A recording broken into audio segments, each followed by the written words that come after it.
আসসালামু আলাইকুম এভরিওয়ান। আজকে আমি রান্না করছি ডিম পানি তেলানি। আমাদের রংপুরের ভাষায় ডিম পানি তেলানি বলে। এখন অন্য জায়গায় কি বলে জানি না। প্রথমে এখানে পেঁয়াজ বাটা, মরিচ বাটা আর একটু আদা বাটা দেওয়া হয়েছে। এখন এখানে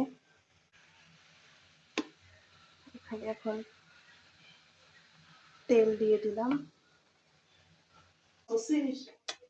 একে দেবো হলুদের গুঁড়া, সামান্য একটু পানি দিয়ে দিব,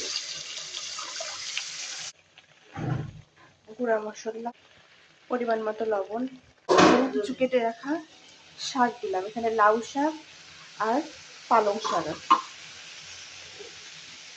কিছুটা নেড়ে ছেড়ে দেবো।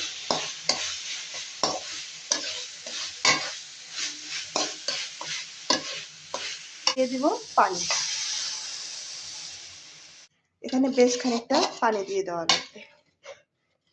পানিটা যখন এরকম বলক উঠে যাবে তখন এভাবে ডিম দিয়ে দেওয়া হবে।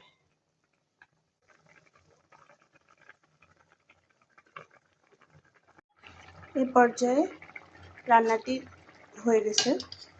এখানে কোনো ভয়ের কিছু নেই, ডিম ভাঙতে যাবে না, ডিম সব আস্তে আস্তেই থাকবে। এরকম হয়ে যাবে। ভালো লাগলে লাইক, কমেন্ট, শেয়ার করবেন। আল্লাহ হাফিজ।